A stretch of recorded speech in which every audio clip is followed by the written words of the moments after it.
Bonjour, aujourd'hui c'est le 13 octobre et nous arrivons donc dans le chapitre 15 de l'épître de Paul aux Romains. Ces méditations sont sur la grâce et sur les effets de la grâce dans notre vie. La grâce de Dieu qui nous sauve, c'est la même grâce qui va nous aider à marcher, à avancer, à courir, à aller de l'avant. Et dans ces chapitres 13, 14, 15 et même 12, Paul est en train de parler de la pratique d'Agapé, de la pratique dans la vie chrétienne, de la vie chrétienne tout court. Nous avons une compréhension de l'évangile dans les chapitres qui vont du chapitre 1 jusqu'au chapitre 11. Et ensuite, Paul va nous parler de cette pratique, de ce que nous avons reçu. Ce que nous avons reçu par la grâce, c'est la justification par la foi. Et là, nous voyons les effets de cette justification par la foi dans notre comportement quotidien.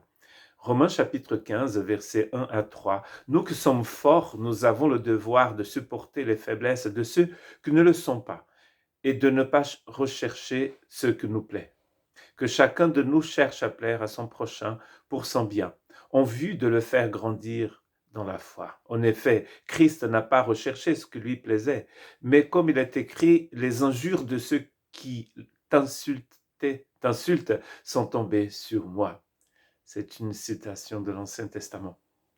Donc Paul, dans ce nouveau chapitre, enfin, nouveau chapitre pour nous, mais ce n'était pas un chapitre pour Paul, il est toujours en train de parler de ce qu'il parlait dans le chapitre 14, quand il compare les faibles aux forts, et comment, en fait, les forts, ceux qui pensent être forts, devaient se comporter en relation à ceux qui étaient faibles parce que, pour eux, ils ont, par exemple, ils ont fait une connexion entre leur vie spirituelle et leur façon de manger.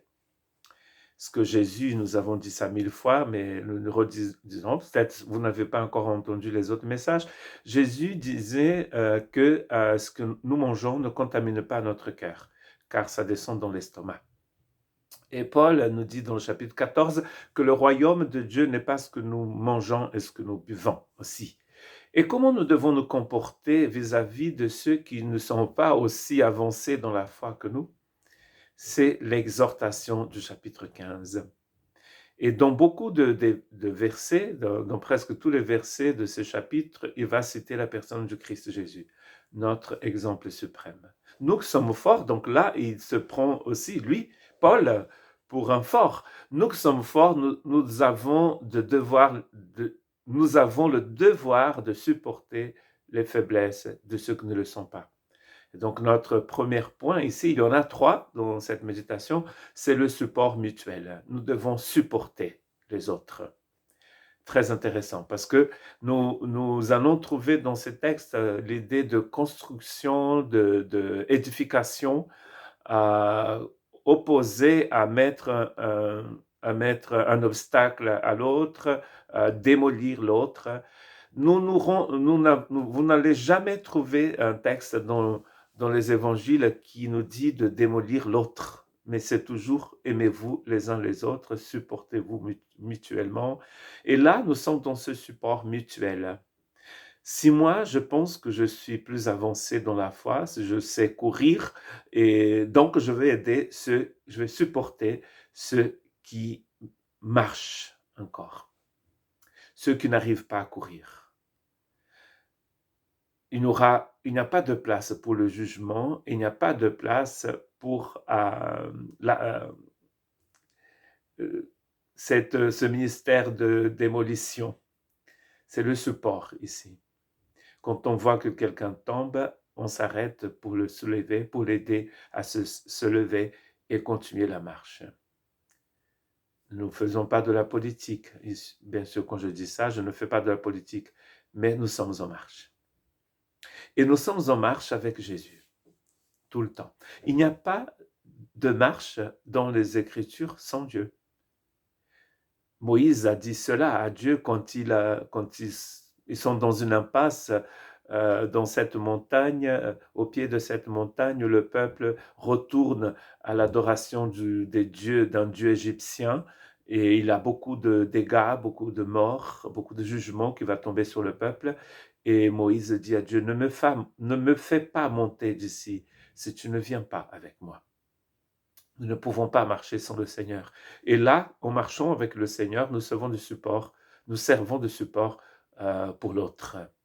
Et la deuxième chose ici, il dit, et de ne pas rechercher ce que nous plaît. De ne pas rechercher ce que nous plaît. C'est propre de notre race, c'est-à-dire de la race humaine, parce que des humanoïdes, il n'a qu'une race, c'est la race des êtres humains. Et notre race, c'est propre de notre race de penser d'abord à nous, de penser d'abord à notre clan, de penser d'abord à notre église, à notre groupe. Mais ce que Dieu nous apprend, c'est de penser d'abord à l'autre. Et il va nous dire pourquoi, d'ailleurs, à la fin de ce texte. De pas nous plaire à nous-mêmes. Une fois que nous marchons en pensant à l'autre, notre vie devient plus facile aussi. N'oublions jamais la loi de la semence. Tout ce que nous semons, nous récoltons. Et si nous pensons qu'à nous-mêmes, si nous ne pensons qu'à notre bien-être, et si nous ne pensons jamais à l'autre, nous allons récolter ce genre de choses aussi. Nous aurons cela en retour. Mais ici, il nous encourage à ne pas penser, à ne pas rechercher seulement ce qui nous plaît. Et notre troisième point, c'est le verset 2, il dit que chacun de nous cherche à plaire à son prochain pour son bien. Cherche à plaire à son prochain.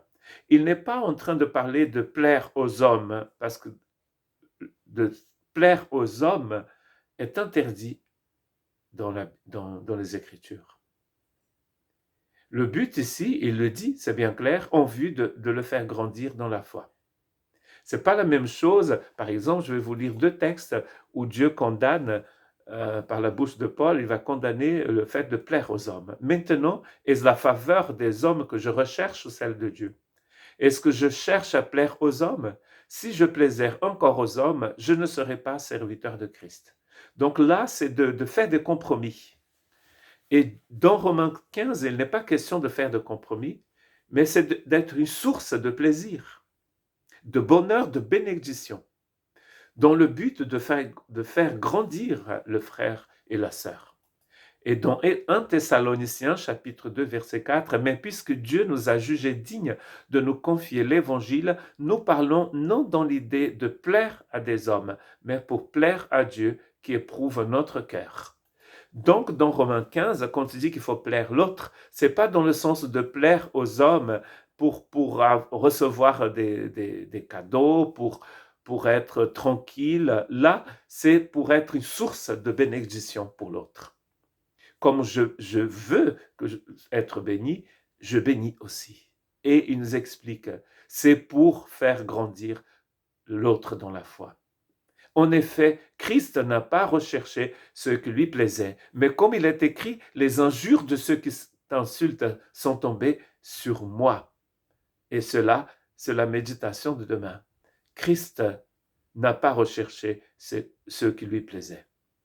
Que Dieu vous bénisse.